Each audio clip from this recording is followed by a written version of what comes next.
Hey guys, coldbrew here. Welcome to another Racial Legends video. Guys, we'll be testing out Sigmund The Highshield, level 60, fully ascended on the test server right now. This will be the next fusion coming into Racial Legends. We're going to have 4 epic champions where we'll need to collect their fragments for those epics and then combining those epics together to get Sigmund The Highshield. Is he worth it? You're going to see in this video. If you do like these kind of videos, please consider subscribing and liking the video because it does help support the channel. Alright. Sigmund the Highshield, let's go over his skills and then we'll come back to the gearing and why I've geared him in this way. So the way that Sigmund the Highshield works is that he both has an A1 that can remove shield buffs and also one random buff with a 75% chance that goes to a 100% chance when fully booked against bosses. Then he also has a passive that can actually remove one turn from all buffs on the attacker on a 20% chance, and that's 40% chance if attacked by a boss. Then his A2 has an double hitting provoke for one turn with a 50% chance, 70% chance if you book it. And then this is a 95% chance of placing a decreased attack debuff for 2 turns. This can actually go to 100% with Masteries as well. So getting this Mastery right here, the Sniper, is pretty much needed for Sigmund. So you don't have any chance at all to get the decreased attack to not apply on an enemy.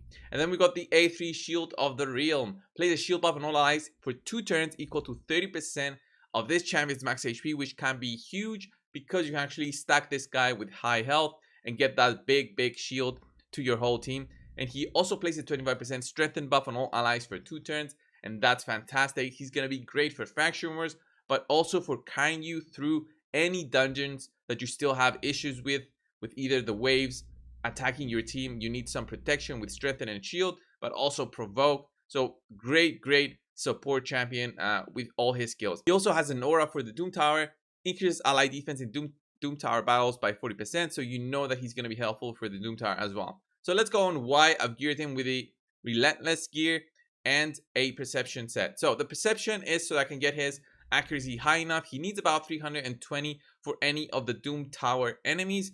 I would say 400 for some of the Doom Tower enemies on the much higher end because of how much resistance they have. There's a wave with Siphies that they have an amazing amount of resistance, and it can be very painful for you to apply any of your debuffs. So even more is better, but we're going with the 310 mark, 315 mark for this build. So the Relentless set. Why Relentless? So you get an 80% chance to get an extra turn. The extra turn helps you reduce all your cooldowns by 1 turn. Accompanying with that I have 235 speed on Sigmund. It means he'll be taking many turns throughout the fight, especially in dungeons where enemies have about 100 speed or so, 105 on some of them.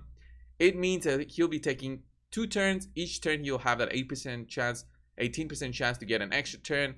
His cooldowns are low at 3 turns when fully booked, so he'll have a lot of chances to get provokes on enemies, apply the decreased attack, ensure that your team survives with the shield, with the strengthen.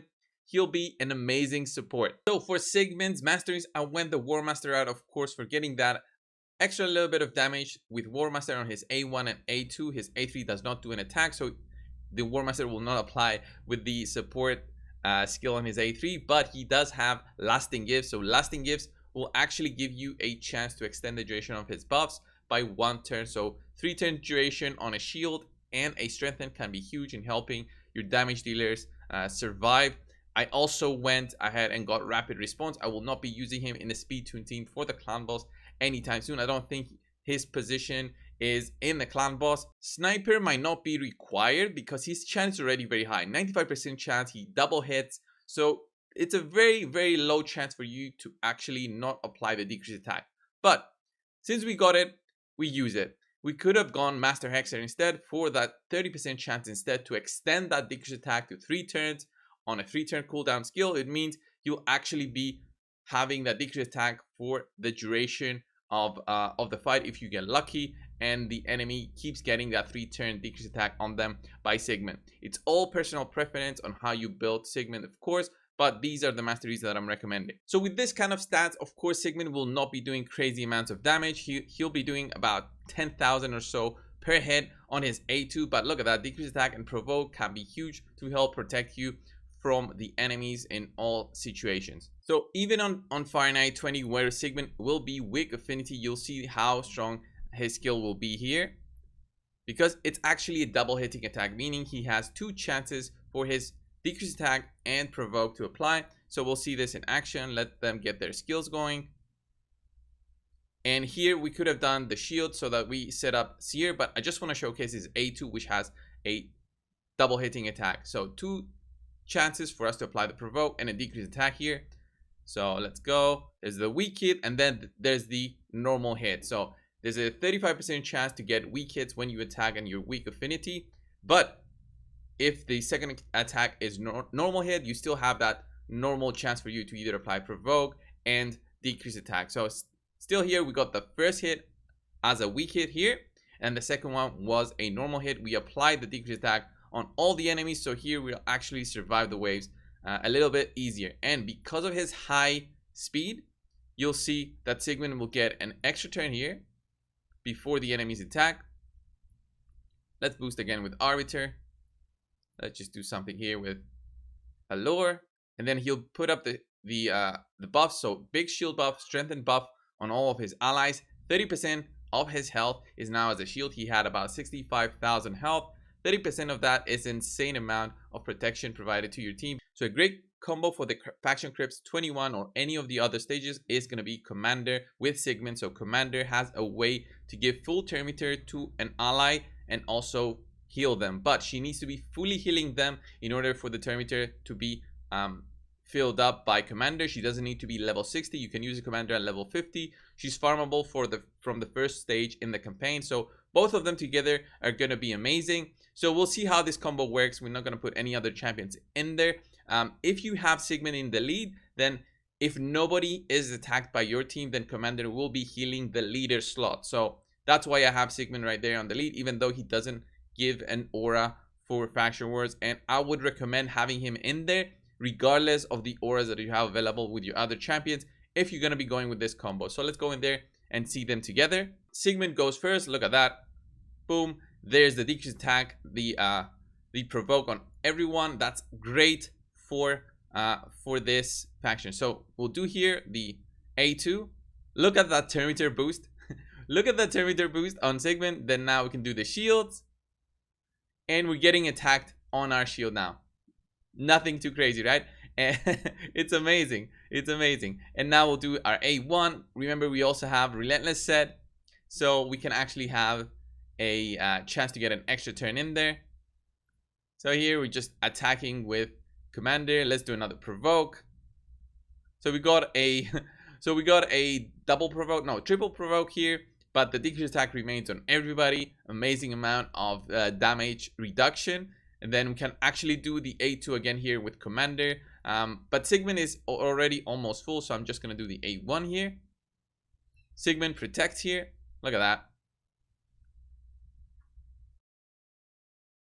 But we are still full on health, so when Commander heals, she'll be actually healing the leader slot and giving him full turn meter. Look at that boost, turn meter. And this will be an amazing way for you to establish control, ensure that nobody else is attacked, and go in there with the level 50s maybe and actually take down the boss without having to worry of having a full level 60 team. Of course here, my Commander is 60, but as I said before, 50 works, even 40 works, but you need to have very good gear in order to balance her low level with what is required in the case that she gets attacked.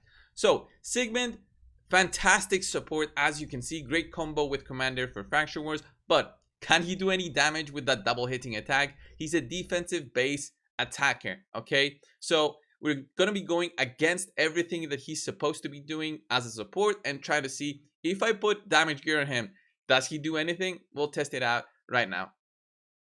Right, guys, so I equipped Sigmund with the Savage set and a Divine Critical Rate set just so I could get him to 100% crit. My defensive Savage set is not that great, so 5.7k defense with 217 critical damage. I know I could have balanced those two a little bit better. 146 speed because I'm running defense percent boots. So let's go and test his damage out and see what he can do when you try and go crazy with him with this kind of gear.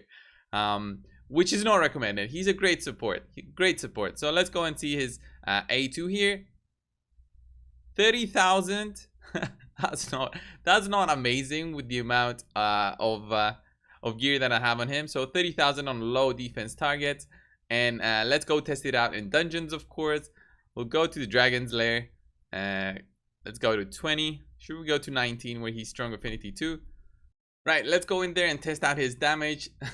Stage 19 of the dragon, so we are strong affinity. Get that extra little bit of damage boost.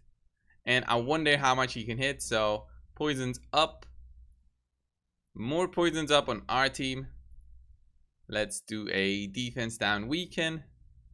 Let's do an increased defense here. Plus the defense lead. So best case scenario, we one-shot them, alright? Let's see what he can do. 89k, 68k. I mean, with all that setup, it was reasonable to expect that kind of numbers with all that setup. And obviously, if I had more critical damage, if I built him a little bit better, if I could use the optimizer on the test server because it doesn't work, then I would have built him with more critical damage and maybe a little bit less defense. So that's cool when you have all this combo together. But what can he do in the arena? Let's go in there now and see. Remember, I have very low speed, so I wouldn't really be using this setup normally in the arena because of you know, how fast everyone else is. All right, let's test out Sigmund's damage in the arena, what he could do if I would use him as a nuker. All right, we go first here. That's good. Increase the cooldown of everybody. Let's remove the buffs and hopefully we'll get something going here. Let's put this on a 1x. Got the ally protection there, so Trunda might not even die here, but that's fine. We've got decreased defense on everybody, so we'll see what can happen here. Got some shields there, so come on, Trunda. All right, Sigmund finally goes. Let's see his A2 here on a 1x speed. Right, we had some solid damage. We even got a provoke there onto Trunda. Remember, the ally protection helped Necrot there die, really, but we couldn't kill Kymar, which was a little bit disappointing. He used the shield there. We got a sleep on us. Sigmund should use his A1 now. Boom. 22,000, so nothing too crazy.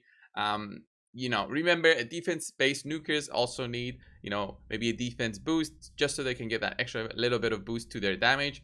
But that's it for the Sigmund showcase. What do you think of Sigmund? Of course, I do recommend going the support route with him. Commander, great champion to have both of them together into faction wars. I think he is a solid support champion. I think depending on the epics that we have, I haven't tested those yet. Depending on those, then we might be considering maybe getting Sigmund or getting the epics, depending on what your faction war scenario is going. If you got good banner lords, then maybe you need to go for the epics so they can help you instead finish faction wars quicker. Thank you guys for watching. Subscribe if you haven't already. I'll see you in the next one. See ya.